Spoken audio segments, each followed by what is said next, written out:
translation of Sahih Bukhari, Book 70, Patience. Volume 7, Book 70, number 544, narrated Aisha, the wife of the Prophet, Allah's Apostle said, "No calamity befalls a Muslim but that Allah expiates some of his sins because of it, even though it were the prick he receives from a thorn." Number 545, narrated Abu Sa'id al-Khudri and Abu Hurairah, the Prophet said, "No fatigue, nor disease, nor sorrow, nor sadness, nor hurt, nor distress befalls a Muslim, even if it were the prick he receives from a thorn, but that Allah expiates some of his sins for that." Number 546, narrated Ka'b, the Prophet said, "The example of a believer is that of a fresh tender plant, which the wind bends it sometimes and some other time it makes it straight. And the example of a hypocrite is that of a pine tree which keeps straight till once it is uprooted suddenly." Number 547, narrated Abu Hurairah, Allah's Apostle said, "The example of a believer is that of a fresh tender plant. From whatever direction the wind comes, it bends it, but when the wind becomes quiet, it becomes straight again." Similarly, a believer is afflicted with calamities but he remains patient till Allah removes his difficulties. And an impious wicked person is like a pine tree which keeps hard and straight till Allah breaks it down when he wishes. See Hadith number 558, Volume 9. Number 548, narrated Abu Hurairah, Allah's Apostle said, "If Allah wants to do good to somebody, he afflicts him with trials." Number 549, narrated Aisha, "I never saw anybody suffering so much from sickness as Allah's Apostle." Number 550, narrated Abdullah, "I visited the Prophet during his ailments and he was suffering from a high fever. I said, 'You have a high fever. Is it because you will have a double reward for it?' He said, 'Yes, for no Muslim is afflicted with any harm but that Allah will remove his sins as the leaves of a tree fall down." Number 551, narrated Abdullah, "I visited Allah's Apostle while he was suffering from a high fever. I said, 'O Allah's Apostle, you have a high fever.' He said, 'Yes, I have as much fever as 2 men of you.' I said, 'Is it because you will have a double reward?' He said, 'Yes, it is so. No Muslim is afflicted with any harm, even if it were the prick of a thorn, but that Allah expiates his sins because of that, as a tree sheds its leaves."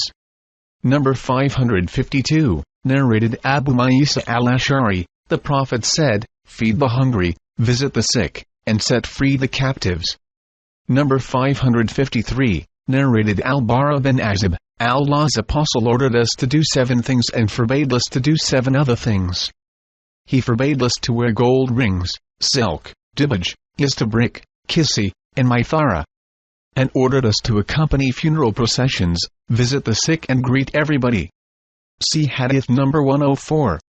Number 554, narrated Jabir bin Abdullah, "Once I fell ill. The Prophet and Abu Bakr came walking to pay me a visit and found me unconscious. The Prophet performed ablution and then poured the remaining water on me, and I came to my senses to see the Prophet. I said, 'O Allah's Apostle, what shall I do with my property? How shall I distribute my property?' He did not reply till the verse of inheritance was revealed." Number 555, narrated Atta bin Abi Rabah, Ibn Abbas said to me, "Shall I show you a woman of the people of paradise?" I said, "Yes." He said, "This black lady came to the Prophet and said, 'I get attacks of epilepsy and my body becomes uncovered. Please invoke Allah for me.' The Prophet said to her, 'If you wish, be patient and you will have inner paradise. And if you wish, I will invoke Allah to cure you.' She said, 'I will remain patient,' and added, 'But I am become uncovered, so please invoke Allah for me that I may not become uncovered.' So he invoked Allah for her." Number 557, narrated Anas bin Malik, "I heard Allah's Apostle saying, Allah said, 'If I deprive my slave of his 2 beloved things, that is, his eyes, and he remains patient, I will let him enter paradise in compensation for them.'" Number 558, narrated Aisha, "When Allah's Apostle emigrated to Medina, Abu Bakr and Bilal got a fever. I entered upon them and asked, 'O my father, how are you?' "O Bilal, how are you?" Whenever fever attacked Abu Bakr, he would recite the following poetic verses: "Everybody is staying alive among his people, yet death is nearer to him than a shoelaces." And whenever the fever deserted Bilal, he would recite two poetic lines: "Would that I could stay overnight in a valley wherein I would be surrounded by Idkar and Jalil, two kinds of good-smelling grass. Would that one day I would drink of the water of Medina, and would that Shama and Tafel, two mountains at Mecca, would appear to me." Then I came and informed Allah's Apostle about that, whereupon he said, "O Allah, make us love Medina as much or more than we love Mecca. O Allah, make it healthy and bless its mud and sal for us, and take away its fever and put it in Al-Jufa." Number 559, narrated Abu Uthman, Usama bin Zayd said that while he, Sa'd and Ubay bin Ka'b were with the Prophet, a daughter of the Prophet sent a message to him, saying, "My daughter is dying. Please come to us." The Prophet sent her his greetings and added, "It is for Allah what he takes, and what he gives. And everything before his sight has a limited period. So she should hope for Allah's reward and remain patient." She again sent a message, beseeching him by Allah, to come. So the Prophet got up, and so did we, and went there. The child was placed on his lap while his breath was irregular. Tears flowed from the eyes of the Prophet. Sa'd said to him, "What is this, O Allah's Apostle?" He said, "This is mercy which Allah has embedded in the hearts of whomever he wished of his slaves. And Allah does not bestow his mercy, except on the merciful among his slaves." See Hadith number 373 Volume 2.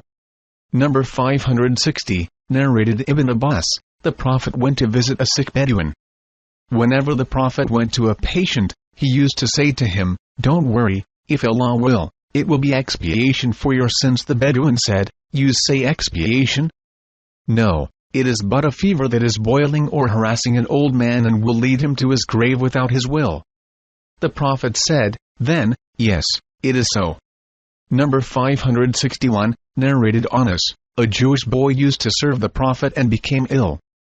The Prophet went to pay him a visit and said to him, "Embrace Islam," and he did embrace Islam. Al-Musayyab said, when Abu Talib was on his deathbed, the Prophet visited him. Number 562, narrated Aisha, during the ailment of the Prophet some people came to visit him. He led them in prayer while sitting, but they prayed standing, so he waved to them to sit down. When he had finished the prayer, he said, "An imam is to be followed, so when he bows, you should bow, and when he raises his head, you should raise yours, and if he prays sitting, you should pray sitting." Abu Abdullah said Al-Humaydi said, "The order of this narration has been abrogated by the last action of the Prophet as he led the prayer sitting, while the people prayed standing behind him." Number 563, narrated Sa'd, I became seriously ill at Mecca and the Prophet came to visit me. I said, "O Allah's Apostle, I shall leave behind me a good fortune, but my heir is my only daughter.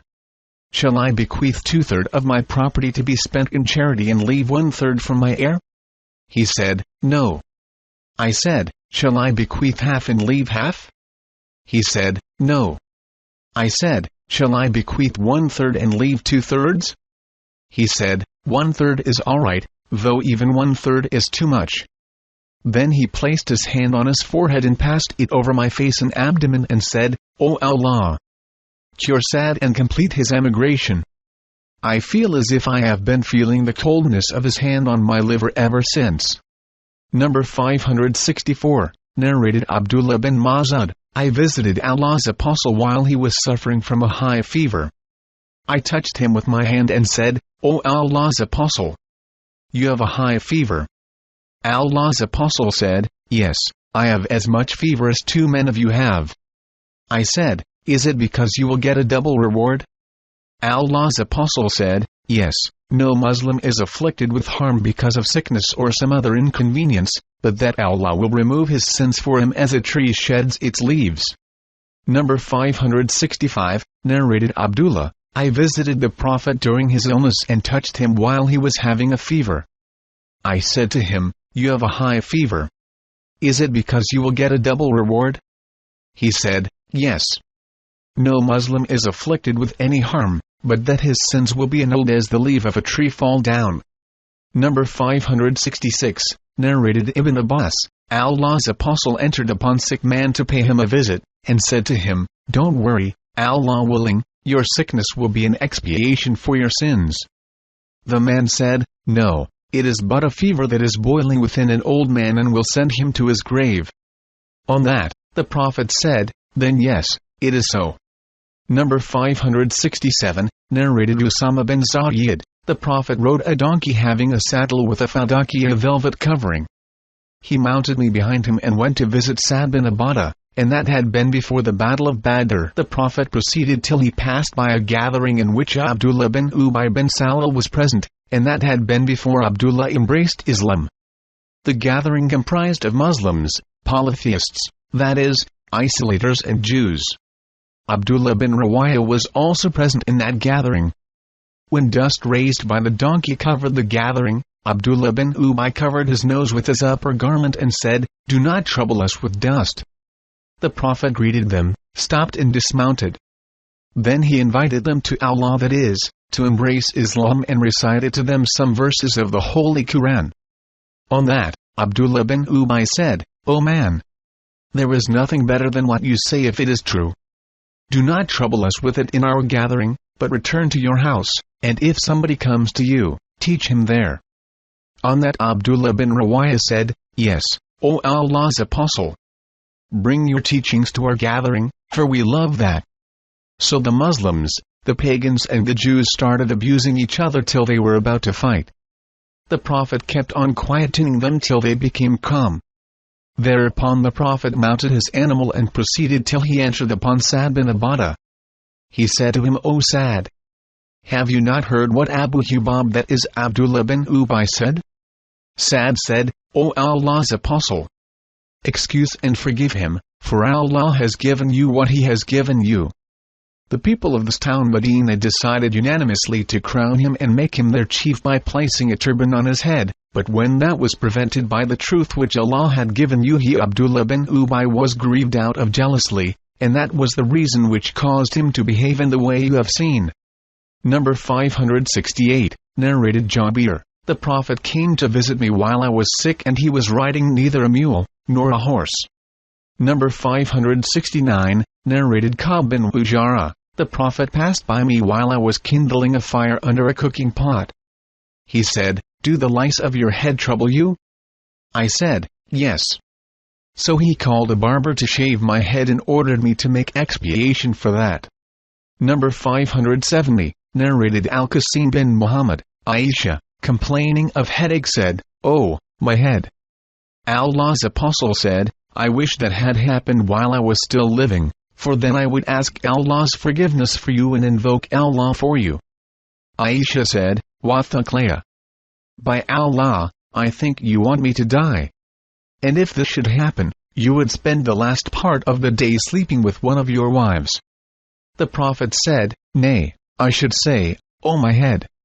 I felt like sending for Abu Bakr and his son, and appoint him as my successor, lest some people claimed something or some others wished something, but then I said to myself, Allah would not allow it to be otherwise, and the Muslims would prevent it to be otherwise. Number 571, narrated Ibn Mas'ud, I visited the Prophet while he was having a high fever. I touched him and said, "You have a very high fever." He said, "Yes, as much fever as 2 of you may have." I said, "You will have a double reward?" He said, "Yes, no Muslim is afflicted with hurt caused by disease or some other inconvenience, but that Allah will remove his sins as a tree sheds its leaves." Number 572, narrated Sa'd, Allah's apostle came to visit me during my ailment which had been aggravated during Hajjat al-Wada. I said to him, "You see how sick I am. I have much property but have no heir except my only daughter. May I give 2/3 of my property in charity?" He said, "No." I said, "Half of it?" He said, "No." I said, 1/3? He said, 1/3 is too much, for to leave your heirs rich is better than to leave them poor, begging of others. Nothing you spend seeking Allah's pleasure, but you shall get a reward for it, even for what you put in the mouth of your wife. Number 573, narrated Ibn Abbas, when Allah's apostle was on his deathbed and in the house there were some people among whom was Umar bin al-Khattab, the Prophet said, "Come, let me write for you a statement after which you will not go astray." Umar said, "The Prophet is seriously ill and you have the Quran. So the book of Allah is enough for us." The people present in the house differed and quarreled. Some said, "Go near so that the Prophet may write for you a statement after which you will not go astray," while the others said as Umar said. When they caused a hue and cry before the Prophet, Allah's apostle said, "Go away." Narrated Ubaydullah. Ibn Abbas used to say, "It was very unfortunate that Allah's apostle was prevented from writing that statement for them because of their disagreement and noise." Volume 7, Book 70, number 574, narrated As'ib, "My aunt took me to Allah's apostle and said, 'O Allah's apostle, my nephew is ill.' The Prophet touched my head with his hand and invoked Allah to bless me. He then performed ablution and I drank of the remaining water of his ablution and then stood behind his back and saw Khataman Nubuwwah, the seal of prophethood, between the shoulders like a button of a tent." Number 575, narrated Anas bin Malik, the Prophet said, "None of you should wish for death because of a calamity befalling him. But if he has to wish for death, he should say, 'O Allah, keep me alive as long as life is better for me, and let me die if death is better for me.'" Number 576, narrated Qais bin Abi Hazim, "We went to pay a visit to Kebab who was sick and he had been branded cauterized at 7 places in his body. He said, 'Our companions who died during the lifetime of the Prophet left this world without having their rewards reduced through enjoying the pleasures of this life. But we have got so much wealth that we find no way to spend it except on the construction of buildings. Had the Prophet not forbidden us to wish for death, I would have wished for it.' We visited him for the second time while he was building a wall. He said, 'A Muslim is rewarded in the hereafter for whatever he spends except for something that he spends on building.'" Number 577, narrated Abu Hurairah, "I heard Allah's apostle saying, 'The good deeds of any person will not make him enter paradise.' That is, none can enter paradise through his good deeds." Did the Prophet's companions says, "Not even you, O Allah's apostle?" He said, "Not even myself, unless Allah bestows his favor and mercy on me. So be moderate in your religious deeds and do the deeds that are within your ability. And none of you should wish for death, for if he is a good doer, he may increase his good deeds, and if he is an evil doer, he may repent to Allah." Number 578, narrated Aisha, "I heard the Prophet, who was resting against me, saying, 'O Allah, excuse me and bestow your mercy on me and let me join with the highest companions in paradise.' See Quran 4 verse 69. Volume 7, Book 70, number 579, narrated Aisha, "Whenever Allah's apostle paid a visit to a patient, or a patient was brought to him, he used to invoke Allah, saying, 'Take away the disease, O the Lord of the people. Cure him as you are the one who cures. There is no cure but yours, a cure that leaves no disease.'" Number 580, narrated Jabir bin Abdullah, "The Prophet came to me while I was ill. He performed ablution and threw the remaining water on me or said, 'Pour it on him.' When I came to my senses I said, 'O Allah's apostle, I have no son or father to be my heir, so how will be my inheritance?' Then the verse of inheritance was revealed." Number 581, narrated Aisha, "When Allah's apostle emigrated to Medina, Abu Bakr and Bilal had a fever. I entered upon them and said, 'O my father, how are you? O Bilal, how are you?' Whenever Abu Bakr got the fever he used to say, 'Everybody is staying alive with his people, yet death is nearer to him than a shoelaces.' And when fever deserted Bilal, he would recite 2 poetic verses, 'Would that I could stay overnight in a valley wherein I would be surrounded by Idkar and Jaleel, 2 kinds of good-smelling grass, would that one day I could drink of the water of Medina, and would that Shama and Tafel, 2 mountains at Mecca, would appear to me.' I went to Allah's apostle and informed him about that. He said, 'O Allah, make us love Medina as much or more than we love Mecca, and make it healthy, and bless its saw and its mud, and take away its fever and put it in Al-Jufa.' See Hadith number 558.